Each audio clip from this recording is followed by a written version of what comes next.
Janet Yellen es la presidenta de la Reserva Federal de los Estados Unidos. Ese es el equivalente del Banco Central Europeo, Mario Draghi. En este caso, Janet Yellen, una economista sumamente famosa, discípula de James Tobin, a su vez uno de los más fuertes keynesianos, una persona que siempre ha estado vinculada con la ejecución de políticas para promover la expansión económica, es lo que se conoce como una hacedora de política monetaria que está más orientada hacia las palomas. Están los halcones y las palomas. Los halcones son los que aprietan mucho los controles monetarios y las palomas son las que son más flexibles.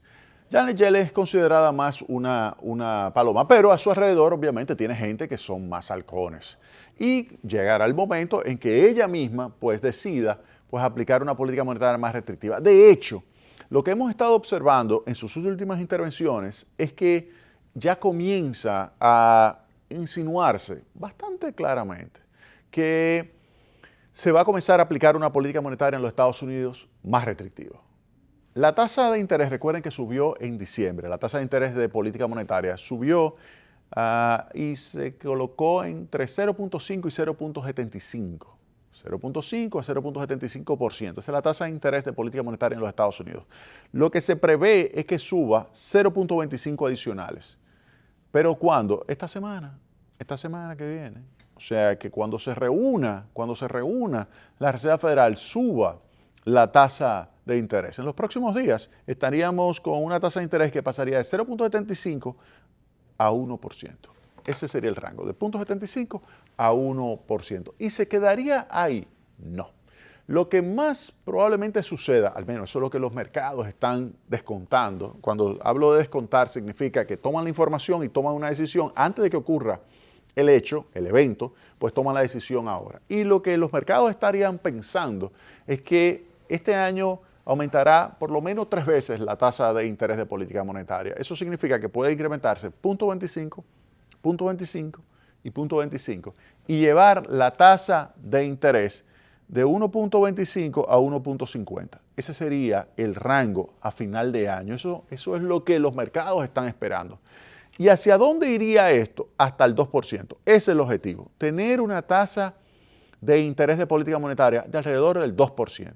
Si eso se hace, ya se colocaría la tasa de interés de los bonos a 10 años, se pudiera colocar 3.5%, 3.75%, que ya estaría, dada la meta de inflación del 2%, estaría colocándose entre 1.5 y 1.75 por encima de la tasa de inflación, es decir, una tasa de interés real de alrededor de 1.75 o 2%, vamos a ponerle lo que pudiera ser la tasa de interés de los bonos del Tesoro de los Estados Unidos a un periodo de 10 años.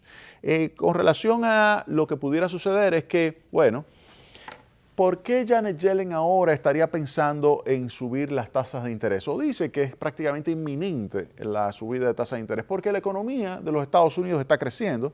La economía de los Estados Unidos en las últimas proyecciones, de acuerdo a el Fondo Monetario Internacional, es que, hay incertidumbre, pero pudiera acelerar un poco su ritmo de crecimiento por el hecho de que se estaría en una situación donde con la política de Donald Trump pudiera acelerarse. Y de eso voy a hablar un poquito más adelante. Pero lo que se pudiera pensar, y voy a subir en el blog algo sobre esto, se pudiera pensar que los Estados Unidos pudiera acelerar su ritmo de crecimiento y de esa forma, entonces, Janet Yellen pudiera decir, si los Estados Unidos acelera su ritmo de crecimiento y la tasa de inflación se coloca ya en el entorno del 2% y está muy cerca de ese 2%, pues entonces ya no se justifica tener esta política monetaria tan flexible, tan,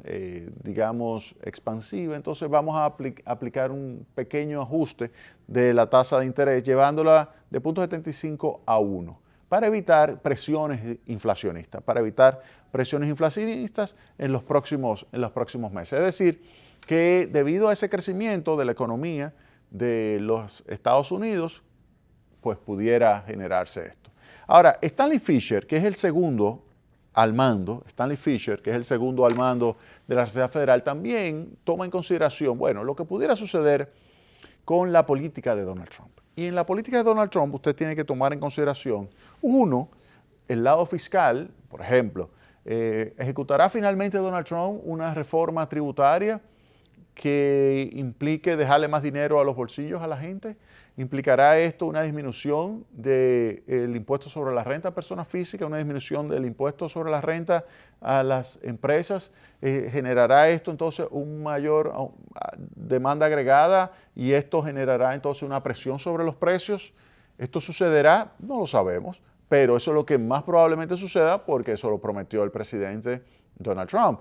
También hay que señalar que el presidente Trump señaló y prometió que iba a ejecutar toda una política de gasto en infraestructura. También eso va a generar entonces mayor dinamismo en la economía norteamericana, va a presionar sobre los precios y por eso entonces Stanley Fischer, que es el segundo al mando, dice esto lo tenemos que tomar en cuenta a la hora de definir la política monetaria. Entonces ese punto 25 que probablemente suba en los próximos días la tasa de interés es algo que puede ocurrir, miren, fácilmente pudiera ocurrir en los próximos días ese incremento de punto 25. Punto 25 es un cuarto de punto porcentual.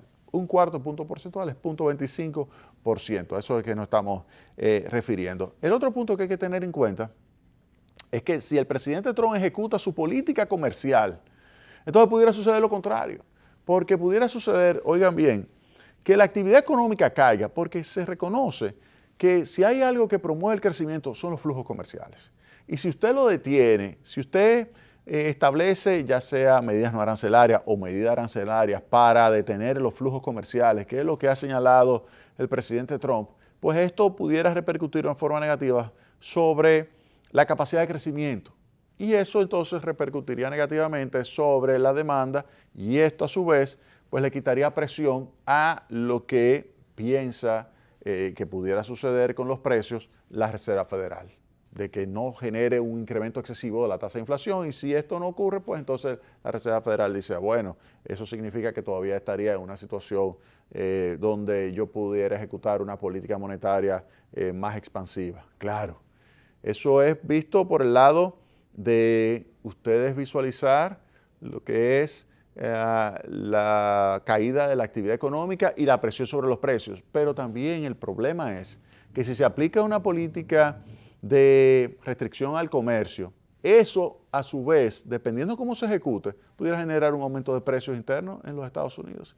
Si usted pone un arancel, ese aumento del arancel se va a traducir en un aumento de los costos en los Estados Unidos y un aumento de los precios finales. Imagínense que se establezca un arancel a los productos que vienen de China en los Estados Unidos. ¿Qué significa eso? Que sube, por ejemplo, en 10% todos esos productos, 15% todos esos productos. Presión entonces sobre los precios, la tasa de interés dirá, no, entonces vamos a subir la tasa de interés, pero al mismo tiempo, con una caída de la actividad económica, y dice entonces la Reserva Federal, pero si subo la tasa de interés, golpeo la actividad económica, pero si no subo la tasa de interés, ahí están los precios, es lo que se llama estanflación, y eso es peligrosísimo. Estanflación, eso sí es peligroso, muy peligroso. Entonces, eso hay que tomarlo muy en cuenta. Por eso hay mucha incertidumbre con relación a lo que va a ser la política de Donald Trump. Y la Reserva Federal, eso le está dando mucho seguimiento. Y no quiere acelerarse, no quiere ser muy, digamos, impetuosa cambiando la política. No, quiere ser bastante discreta. Tiene que ir chequeando, ver bien qué es lo que está sucediendo, comenzar a cuantificar, medir adecuadamente lo que va a ser el impacto de la política de Donald Trump. Y entonces, después dicho esto, es que pues ejecutaría lo que va a ser su política de movimientos de tasa de interés. Mientras tanto, lo que sí es previsible es que en el corto plazo, por lo menos 0.25% suba la tasa de interés. Y eso puede suceder en cualquier momento. 0.25% es algo que no se lo despinta a nadie. Impacto para la República Dominicana. Recuerden que ya señalé en el segmento anterior que Europa está no subiendo su tasa de interés, pero disminuyendo el grado de expansión de su política monetaria. En este caso, si los Estados Unidos suben 0.25 la tasa de interés, es probable que ante esa situación la tasa de interés de los bonos soberanos de República Dominicana suba alrededor de 0.40, 0.45. puntos porcentuales. O sea, subiría un poquito más. ¿Qué puede hacer la República Dominicana para enfrentar eso? Bueno, ejecutar entonces una política que le mande un mensaje a los agentes internacionales de que la calidad de crédito mejora. ¿Y cómo usted logra mejorar la calidad de crédito? Pues tomando medidas que le mejoren las reservas internacionales, continúe disminuyendo el déficit en cuenta corriente de la balanza de pagos, que siga creciendo la economía de manera sostenible, que la tasa de inflación esté dentro del rango meta, que el tipo de cambio no genere mucha volatilidad, es decir, que la economía siga mostrando lo que ha estado mostrando en los últimos años. Los últimos 4 o 5 años la economía dominicana ha sido la estrella en los mercados internacionales de países emergentes y en consecuencia, si usted mantiene ese tipo de política económica, fiscal, monetaria, combinada, para mantener lo que es esa confianza, se puede lograr que ese 0.25 de incremento de los Estados Unidos y que debería traducirse en un incremento de 0.40 a 0.45 en la tasa de interés de los bonos soberanos, pues en vez de ser 0.40 a 0.45 el incremento, pues sea únicamente 0.30. Ese debe ser el objetivo de las autoridades, tratar de conseguir que ese incremento en los mercados internacionales produzca el menor incremento posible en la tasa de interés de los bonos soberanos. Ese es el objetivo número 1 de crédito público, de Hacienda y del Banco Central de la República Dominicana. Vámonos a la pausa.